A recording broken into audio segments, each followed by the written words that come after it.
Hey, I'm Jonathan, and I live in London, England. Hey, I'm Jeff, and I live in Perth, Australia. Together, we are Ekko and Sidetrack. We produce music that sounds like this. And this. And even this.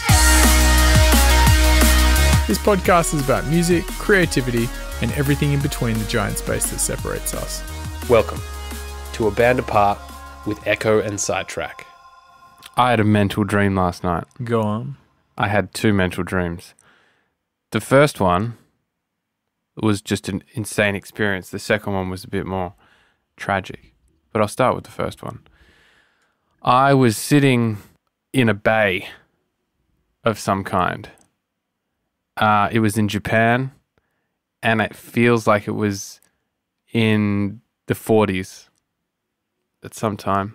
And I was like at an alfresco area in a harbour.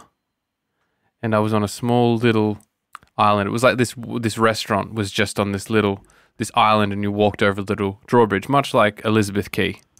Okay. In Perth. And I was sitting there, and I'd finished eating, and I think I was smoking a cigarette, just lounging and just taking in the beauty of the bay. And then I started to hear some screams and some calls. And I looked up, and a plane was flying away, and I could see something dropping into the ocean, probably about 300 meters away. I was like, what's that? And it was a torpedo. And the torpedo is heading directly to the side of the harbour that's opposite my little island, so across the drawbridge. So I can see it. I can see where it's going to hit. And for some reason, I know that this is a nuclear bomb. Whoa. So essentially, I think I'm in either Nagasaki or Hiroshima sometime in 1945. Even though the nuclear bombs that America used on Japan weren't dropped into the water like this, that's where I feel like my brain was kind of putting me. So the torpedo goes... It's going underwater, and then it goes in between my little island and the other side, because there's like a canal there, and it goes in between the canal, and I follow it as it goes past, and people start running up to the edge, and they're following it with their eyes, and I'm following it to my right, and about 200 meters that way, there's another little restaurant on another little island. It's like there's a series of restaurants on island all connected to each other. It's something that you feel like might be in Hong Kong or Macau or something.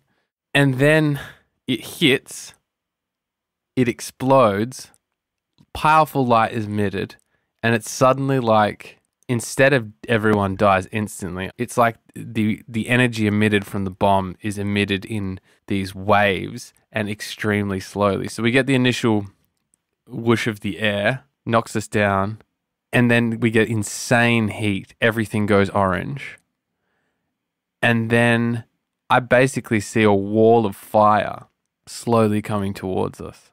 And just before the wall of fire, I feel what I assume to be just intense radiation or something. There's like this feeling that comes under my body, and I start to kind of feel it and seize up.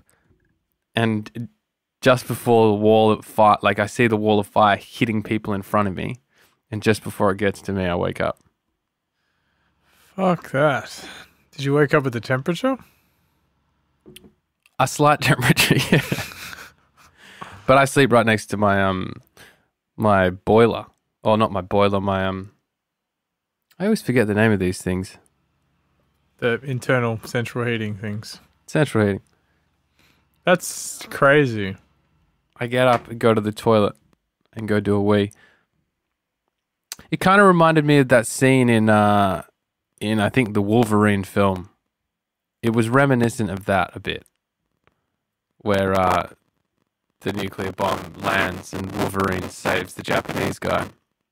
If you haven't seen Wolverine, you should watch it. It's a great film. So I get up, go to the toilet. It's a really weird dream. Go back to sleep. Next dream. I'm at a festival.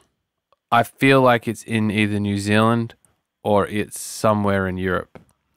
Specific. DJ Friction's about to play. Shout out to Friction. I need to big up the friction. I need to go find Max Linguistics. I find Max, and for some reason I'm like, Ed's about to start. You've got to get to the stage. You've got to get to the stage. He wasn't there for some reason. I've gone to find him. And it's kind of like a confusing, almost like a fairground. It's a bit of like a psychedelic festival.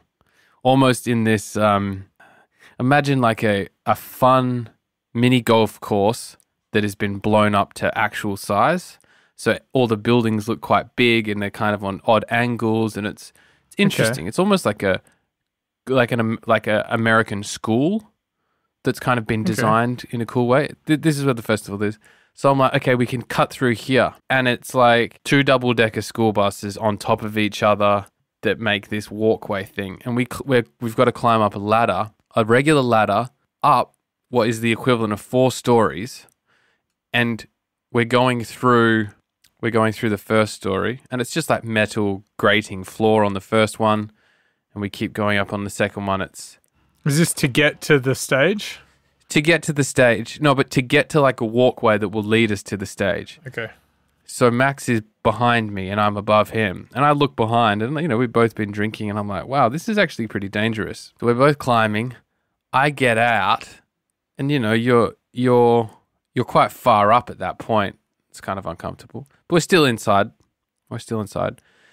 I get off the ladder, turn around, and Max is just kind of out of the little manhole, the last hole, and I'm like, I'll give you a hand, and I grab his hand, and he puts his right hand on the floor, but slips because it's wet, kind of starts to twist, his foot slips on the ladder, and lets go of my hand, and he falls, and I've pushed forward to try to grab him again, and I see Max hit his head on the ladder, then hit his head on the 3rd floor as he's falling down the ladder, and just kind of hits every floor and then slams back down the bottom. And I'm like, fuck, I've just seen my friend die. Who's going to MC Friction set? And then I wake up. Wow. With a slight temperature, go to the toilet again, and I go back to bed. And you're live with Friction. MC Sidetrack. Both those dreams have just fucking stuck with me. They are. It was horrendous to feel the feeling I had. Of having to MC for Friction. No, sorry. No. I gotta say, I wasn't the one that was going to MC for Friction. I was just... If someone died, I'm sure the festival would have been called off. It was just my first thought. I was like, oh, we've got to find a replacement. A consummate professional. I think it was a mixture of, oh my God, is Max dead? That was crazy. And also, like, I remember thinking, like, maybe just the thought when I first woke up, I was like, maybe Max has just broken his ankles. Did you at any point during the dream think that it was a dream, or you were kind of completely in it? No, I was completely in it. That's pretty intense. Does heat tend to... I know when I'm really hot, I definitely have mad dreams. Yeah, I think heat affects my dreams. I definitely get if I've got a fever, I definitely get a fever dream. Was these dreams both dreams that you woke up and you have that dread feeling, or some of the emotion you were feeling in the dream was carried forth? Yeah, I definitely think seeing Max die affected me. Yeah, it's terrible. A couple of minutes after I woke up. And I think I wanted to, I remember going back to sleep thinking, I've got to fix this. Oh, back to the dream world. So, Max, if you're listening, don't fucking climb any, really tall ladders. Through double-decker school buses. While you've been drinking. If I'm there. Yeah, it was really strange. I mean, dreams are so odd. It's mental what you kind of can dream about and can experience. It really is. A little segue off to some mad shit that's going on in Perth at the moment is there's some fires in Perth Hills at the moment, and I know a few people. We know some people that have been affected. They've lost their house, but we actually know I know a few people in passing that have houses that might be affected, or that are coming under risk. And I just think that's something that you'd never think you would have to deal with.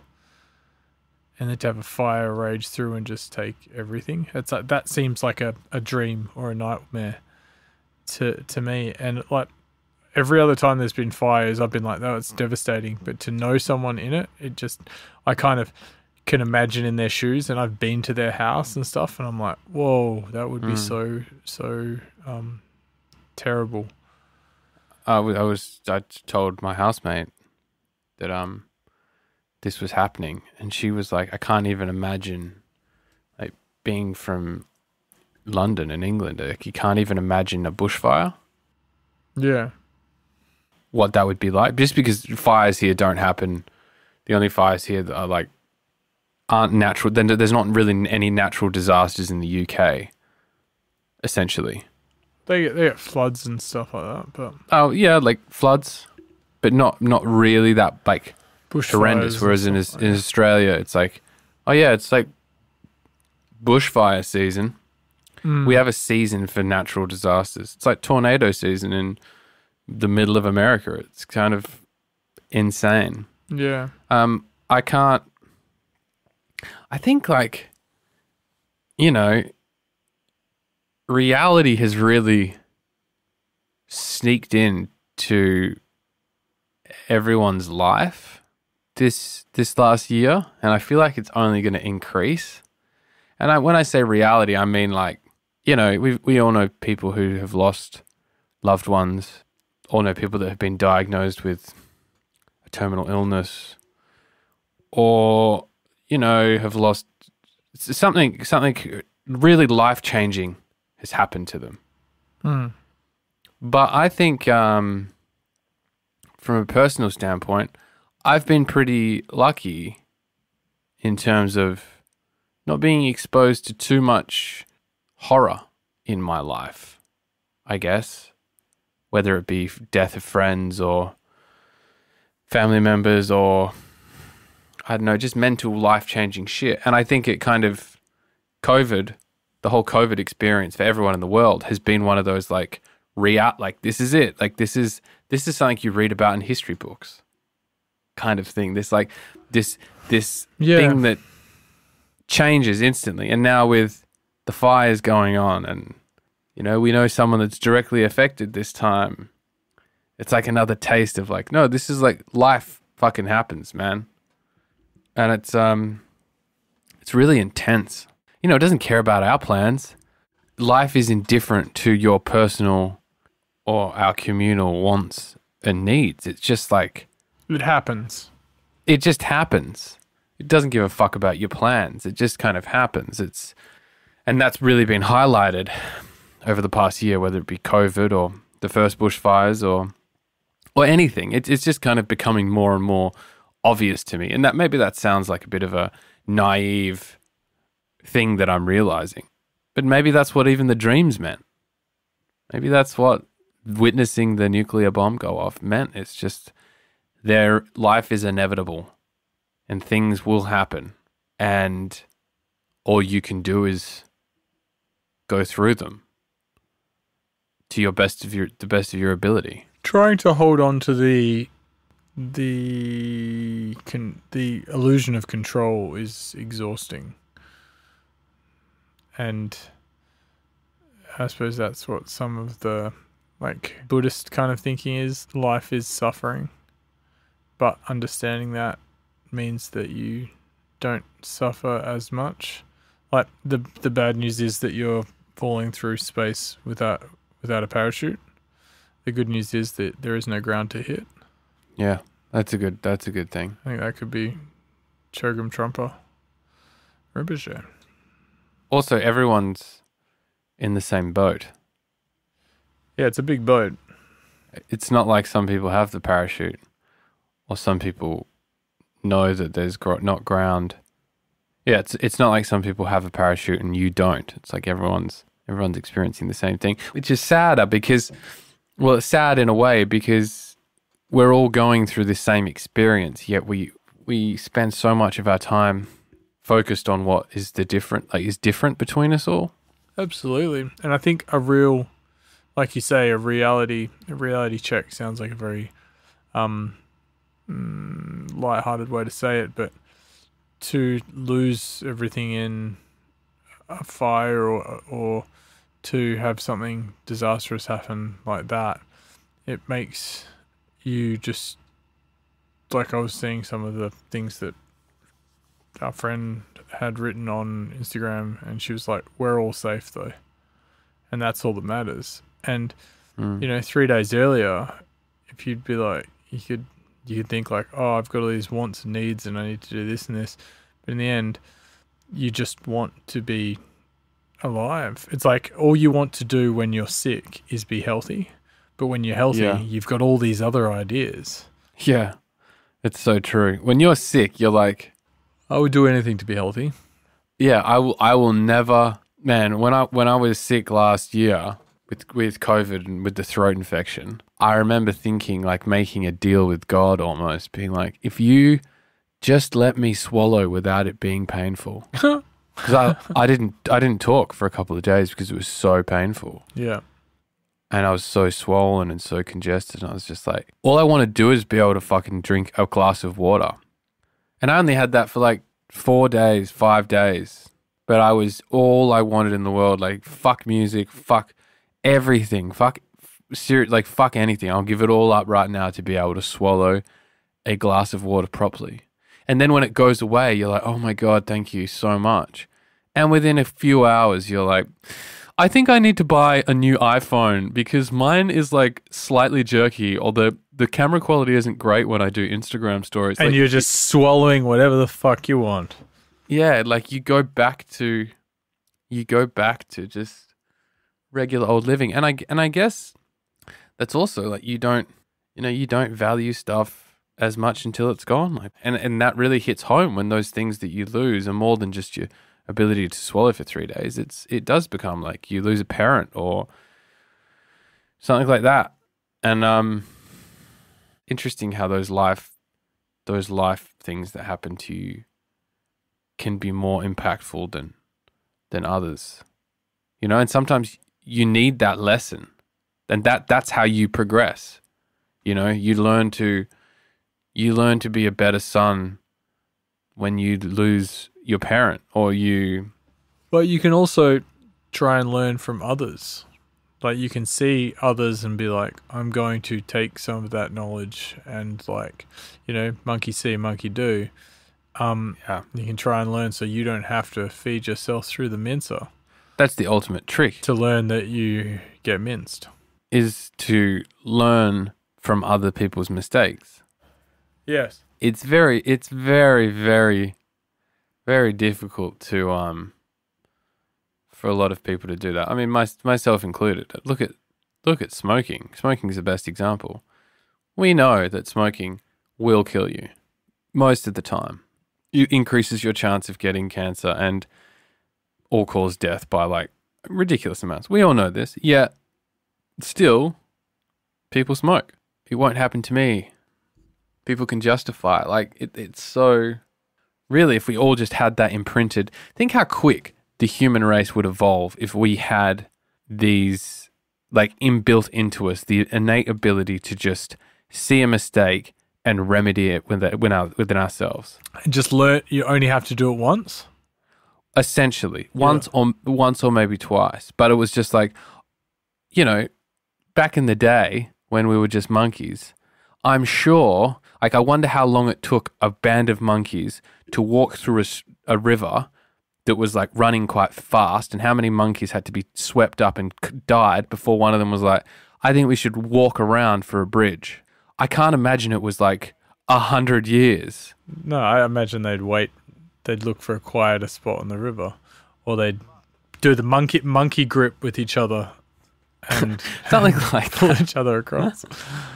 Or get a kayak, which they had fashioned. And that's how whitewater rafting began.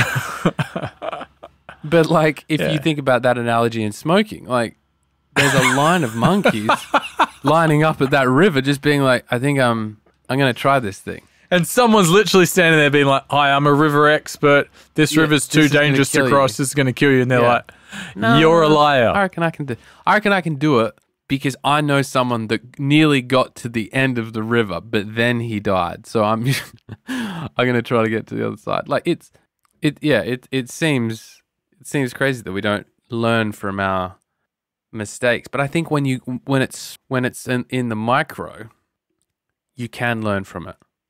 You know, when something happens to you, you know, if you slipped over on a fucking mountain bike and you're like, man, I don't know if I want a mountain bike again, I would probably be like, yeah, I'm not that interested in mountain biking, but now I've seen my brother get hurt, I'm probably not going to go mountain biking.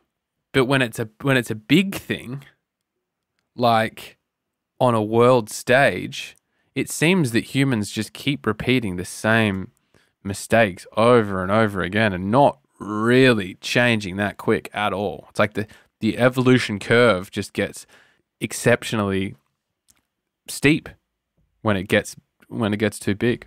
Because en masse, we are all making the same kinds of mistakes. I think we're progressing, we're developing, we're learning.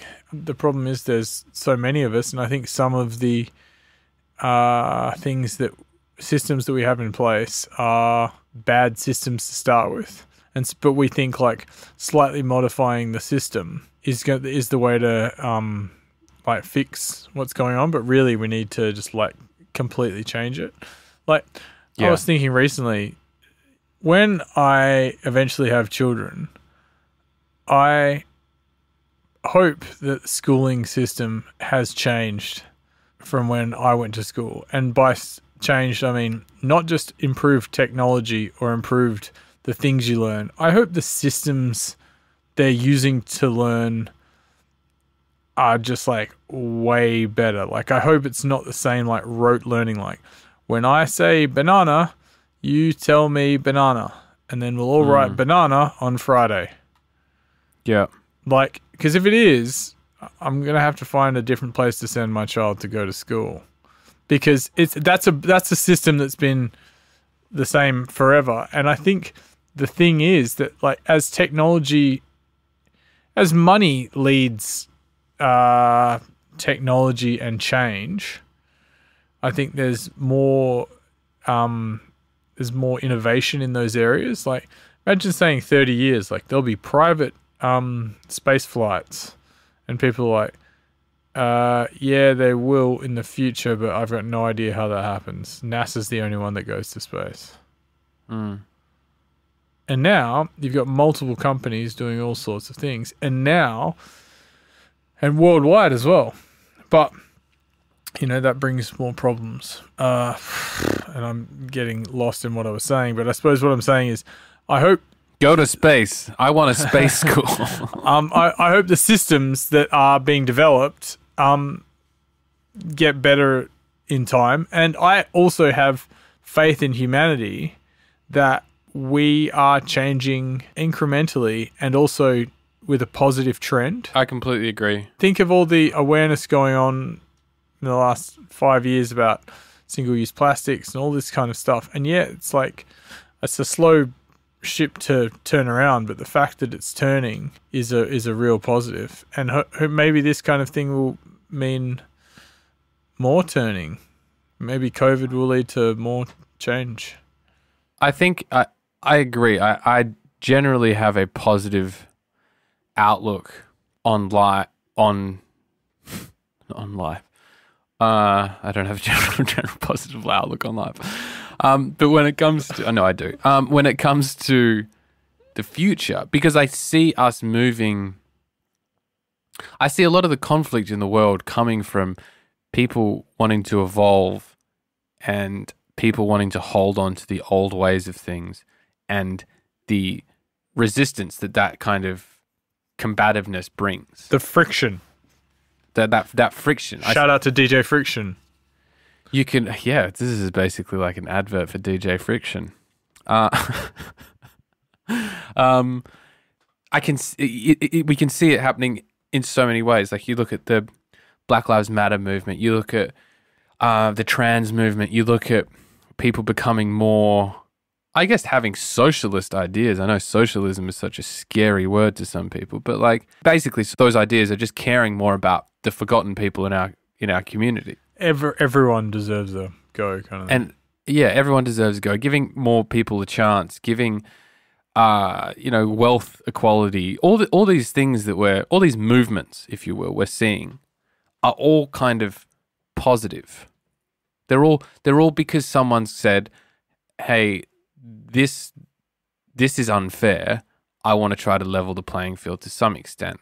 And all of those are like positive. Of course, no one really wants to be a mean person, I think, or very few people want to be like mean or kind of move backwards. Yeah. So like as a human race, I think we're moving towards a positive place. But on each positive side, Jonathan, there's a negative side. Like, people are very combative.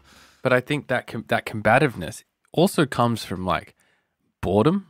If you're bored in your life, or ultimately if you're unhappy, you're gonna kind of project that unhappiness onto other people. I was listening to the Rogan podcast with Dr. Carl Hart, and when they talked a bit about the Capitol, the storming on the Capitol, and they were saying how the majority of people that they arrested that stormed the Capitol were like people that believed in QAnon and the kind of extreme, the kind of, I use the word loser, but like the sad people that weren't, maybe, there weren't many like winners, if you will, storming the Capitol. Yep. They were the disenfranchised people. They were the people that felt like society had left them behind in some extent, and they've found a hero in Trump, so they kind of blindly follow his rhetoric and all this stuff. So then they act out. All this acting out, I think, comes from a general dissatisfaction with how your own life has gone. I know it's something that Rogan always has said in the past, but like, if you make less losers, then it'll be better for everyone. I think all these movements and how we're kind of steering the ship is in a direction of positivity to try to make people less dissatisfied with themselves, and that will have a ripple out effect on then becoming a more positive society. Like, I guarantee you, those people that are resisting, what's another good example? All the people that write the racist shit around Australia Day.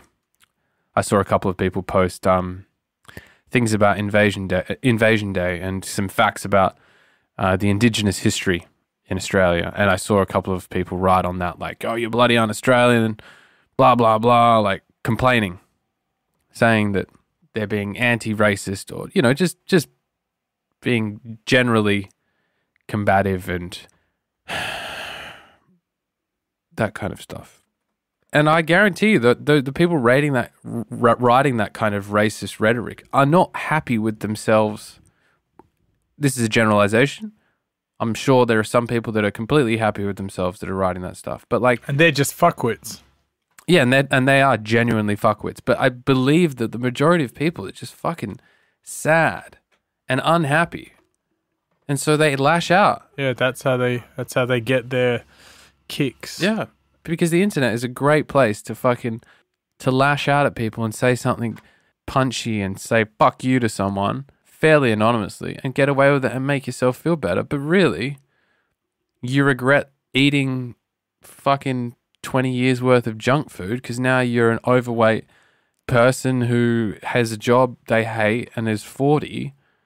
And you feel like you can't turn around. So you just fucking, maybe looking into conspiracy theories and QAnon is the right thing to do. Or they find the thing. If you're happy and satisfied and like living life, you don't have time to get involved in too much bullshit. Yeah, that's exactly. I've literally, it's like when I was in Amsterdam in 2008 with some friends, we ate a bunch of mushrooms and then rode from central Amsterdam out to the where the old stadium is, the old Olympic stadium is. We took a very long way to get there because we were all fucking high and only one of us had a map.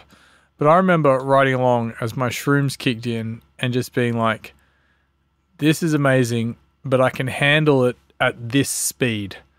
If I stop, I remember riding past and my friend had stopped and he was laughing at this guy in this golden suit playing the saxophone and I looked over and as I approached on the bike and his head was about 4 feet tall and he was sweating and he was playing saxophone. And I just remember thinking, if I stop, I will explode and I cannot fucking bear to continue. So I'm not gonna let up my pace, and I'm just gonna continue riding because I think the street's quieter up there, and I can metabolize the world, so to speak. So the analogy I'm drawing, which is quite a long one now that I think about it, is that if you're going slow, you'll get overwhelmed by all the stuff going on. And you'll probably stop and start to be like, look at that thing. Oh my gosh, everything's crazy. But if you're powering under your own steam and going somewhere with a direction and a purpose, you can look past and be like, that's wild, that's crazy. I'm not stopping. I can't get involved in that because that means it's only going to slow me down. And so when you're living that purposeful existence, that creative life, you're with purpose and love and kindness in you, you just don't get stuck in the mud. Or when you do get stuck in the mud and you find yourself with your wheels spinning, it's way easier to get out. Yeah. And you're less likely to be caught up in the madness. That's absolutely true. I mean, you can feel that if you take a break from if you take a break from social media. And it's not like you and I are great Facebookers or, use Twitter too much or anything like that. We probably, our fix is probably Instagram. But even if you take a break from that, then you just detach yourself a little bit, your happiness and your contentment increases exponentially. Just because you don't have that input all the time. I get my news basically off Twitter or occasionally check a news station like the Australian ABC, which is the national broadcaster here. But I just don't. I'm not aware. I don't read a paper. I don't do anything. And sometimes people will be like, oh, don't you know that happened? And I'll say no. And they'll look at me like I'm crazy. And then I'll ask them, did that have any impact on your life? And they're like, well, no. But it's like... And I just want to say to them, so why the fuck do you care? You've literally, you're giving some of your life's bandwidth and time to holding and caring about a tiny factoid that has no bearing on your existence. Yeah. So just stop. So if you can not absorb that information, it means you've just got more space for your actual reality. And you're also not going to be influenced into negative thinking and stress. But I think people use it as a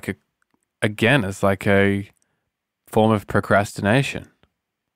I'm going to avoid dealing with the actual thing that I'm struggling with, and I'm going to take on this bigger project, which is never ending, because I'm avoiding what actually I need to do. Yeah, that's a good way of looking at it. And they get a sense of purpose when they finish reading the newspaper and they're like, wow, I've taken in all the world is a hell of a place. This is great. Look how much information I'm going to have to tell other people. And they get to become the news guy. But that's stressful. That's fucking annoying. And then that's also, you can wrap that, your ego gets wrapped up in that a bit. Like you become that person. And I mean... It's fine to do. I mean, again, there's people out there that are that person that aren't struggling with something to do with themselves or aren't using it to hide in some sense. But I would challenge anyone to give up something that they think they need and then see how much lighter they feel without it and then reassess whether or not they want that thing again. Because I reckon you can let go of some items and you realize wow, that thing's actually not been serving me at all. What would you let go of? Well, something I'm actually become very conscious of recently is in my diet and eating stuff. I've been eating more sugar than I normally would, and I've noticed it affects my mood and my hunger levels and things like that. And I'm like, This is now. I can really notice it because I have a better understanding of where my true baseline is now. So like I'm working to eat less sugar, and that sugar in all capacities, like like bread and everything like that, because I know that it doesn't make me feel great. But yeah, I mean, I remember years ago deciding that like Facebook on my phone is super distracting and fucking annoying. I'm just gonna get rid of it. And I delete it, and I never log in on Safari or anything. I just don't have it. And then I was like, oh, I check Facebook like once a day. Yeah, I check Facebook twice a week. I check Facebook on the desktop maybe once a month. And I am not missing out on anything other than the occasional event that someone invites me to and doesn't think to text me to. When you get to that point as well, you realize, your notification level might be so high that you start being like, it's actually more work to go through this. Yeah. And there's this weird tipping point where suddenly going on Facebook, it becomes less about escapism and more about like work. And then you're like, fuck this, I don't need it.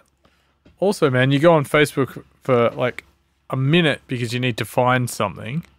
Where's that event? Where's that person? I need to talk to this, something like that. And all of a sudden, it's just, you're just so distracted, you don't know what you're doing. And you're like, why did I come here?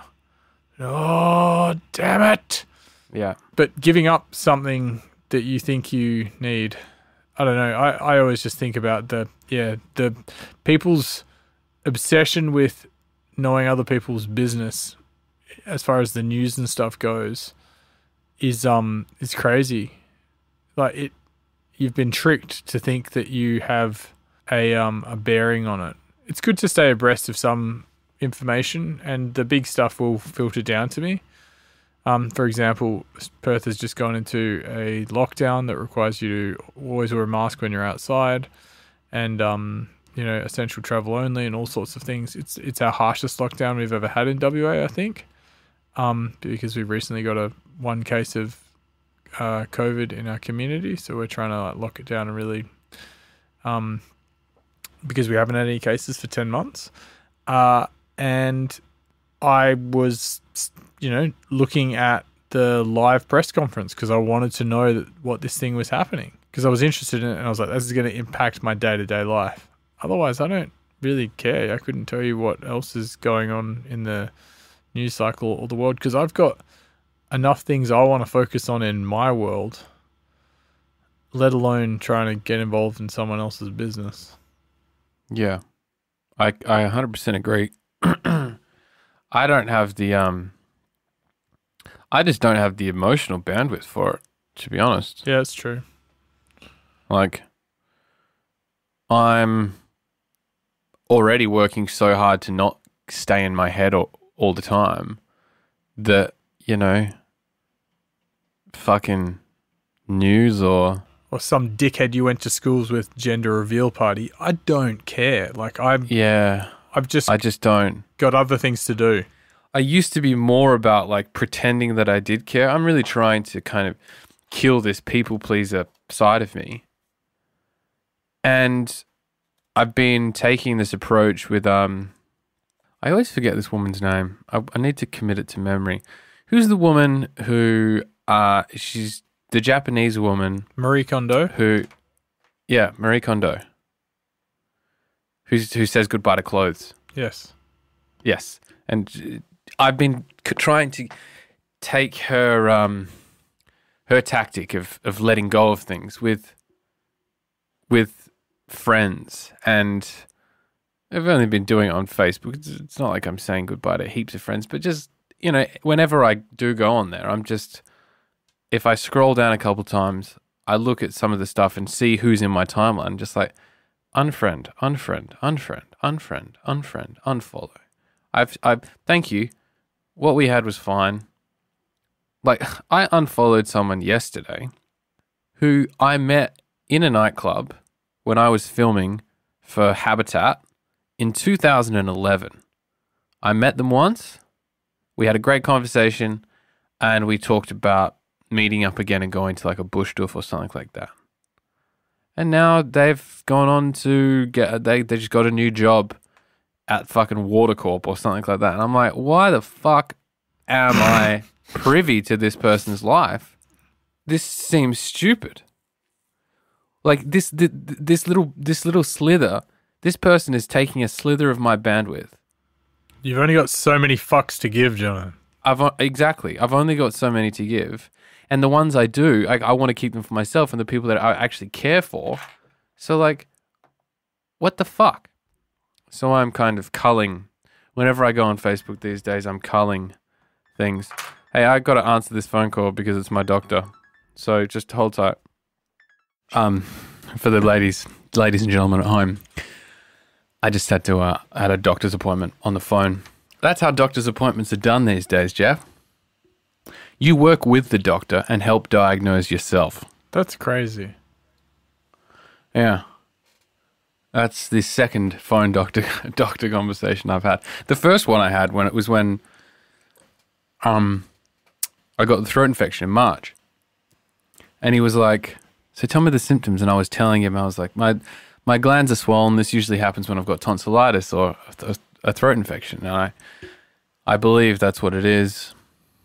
And he's like, well, you know, I can't remember if maybe I'm just making this up, but I swear he said, what is your usual course of action? And I was like, usually I would go get antibiotics or ask for antibiotics. I respond well to antibiotics. You know, I've done the normal home remedy, garlic, sleep, rest, lots of water, and I think I'm at a point of antibiotics. He's like, okay, I think we'll get antibiotics. I'm like, yeah, I concur. Do you concur? I concur. Wow. So you're basically a doctor in the UK now. I'm basically a doctor in the UK. You have a degree in baloney. If you have any medical issues that you feel like your local doctor is not dealing with, feel free to hit us up at Ekko and Sidetrack podcast at gmail.com and we'll get on it. I feel like this podcast has been quite a I'm going to try not to do that, and we both do it because I noticed because I listen to the podcast. Sometimes we'll be saying something and then we'll just start saying something else to reinforce the point we're making, but we haven't yet made the point. Yeah. So what I'm going to try and say is make the point effectively as my brain begins to melt. This podcast has felt a little bit not preachy, but it's like it's not even smug. It's just been a bit like opinionated, maybe. Yeah, which is fine. It's just funny, like because we go into these podcasts with no idea what we're going to talk about, and then you know, it's basically just like we can just have this conversation that it just reflects our daily moods almost. Yeah, I mean, you know, there's no real plan with the podcast. It's just kind of how we're feeling at the time, what we want to talk about. I only came in wanting to talk about my dream. Yeah, you're quite excited about that, and that's it's a wild one. Do you ever keep a dream journal? Yeah, I mean, never regularly. I've smatterings of one. Smatterings. That sounds probably written down like 5 or 6 in the last 5 years. Yeah, apparently you can teach yourself to like lucid dream if you start by keeping a dream journal. Yeah. And then start to like awaken yourself within your dream to remind yourself you're in your dream. And then the next thing is you see beyond the matrix. I mean, I'd like to do that because I think have a proclivity towards visions. Shamanism. If you will. Do you feel called? Are you being called? I'm not being called at all. But like, I mean, like I already have very vivid dreams all the time. So I feel like lucid dreaming would maybe either come naturally to me or I would be like somewhat psychologically prepared for it. I'm not too sure. I feel like it could be something that would come a bit naturally to me. So maybe that is a good idea to try to keep a disciplined Dream journal. Jonathan, are you going to achieve anything special in the next week? You told me earlier today that your lockdown is feeling a little bit monotonous. And I wanted to ask you. I've got to say goodbye to some good friends that are leaving these fair shores. Oh. So that's going to be a special moment. But in terms of achievement, I want to started writing a song yesterday that I want to finish, and I also want to write over another collab. So my goals this week are basically that. And also, I have another goal, is to... I started doing Duolingo about a week ago. Bueno. To learn French.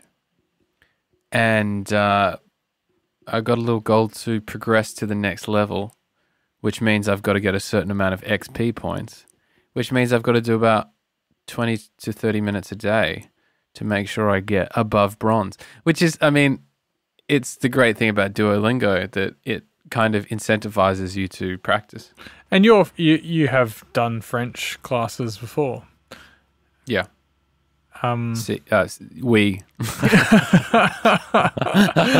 Oh, wait. Yeah, je suis poisson rouge. That's a good... they're good goals, good plans. Well done. Yeah. Would you like a movie challenge from me? Movie challenge. Yeah, sure. I'd love a movie challenge. Holly and I came up with 3 movies that we think you should watch and we don't think you've seen. Wow. Okay. The triad. You don't have to watch the Holy Trinity. I don't think it's the Holy Trinity, but it's 3 movies we've enjoyed recently, and this goes for all the listeners as well. They're not they're a variety of subject matters, and you can watch them in any order, and they're kind of like thrilling, dramatic, and romantic. The first one is The Lighthouse. Good movie. Have you seen it? Yeah, I went to the theatre to see it with Toneth and Tashieth last year. How did Toneth and Tashieth? They really liked it. Did you like it? I did like it, but I wouldn't rush back to watch it again. Yeah, I think it wasn't enjoyable as such. It was a piece of art and a really cool story, and I enjoyed the theatre of it all. Yeah, and I think it actually made me want to watch more Robert Eggers films. Oh yeah, like The Witch. Yeah, I need to watch The Witch. Okay, there you go. What's the second film in the Trinity? 3 Billboards Outside Ebbing, Missouri. I have not seen that, but I'm interested in it. It's written by the same guy that wrote In Bruges. Wrote and directed In Bruges. Really? Yeah. It's a cool movie with, like great characters, and it feels a bit Coen Brothers-esque at times. That's because Frances McDormand's in it. And she's married to Joel Coen. I feel like Joel's over the shoulder. When did they get married? I'm not sure. You know what? That's a conversation. That's they didn't invite research I can do. They didn't invite me. You didn't get invited? No. That's so tough. I haven't had an email from him or Ethan for quite some time. John Goodman did reach out about the wedding, and I did chuck in for the gift though. That's good. I haven't spoken to John in a couple of years, but we had a brief letter writing correspondence in the late 90s, which I remember fondly. He had some advice for a young budding actor that I was at that time. The face you're pulling is such a smug Hollywood fuckwit. Hi, my name's Jonathan. Can you?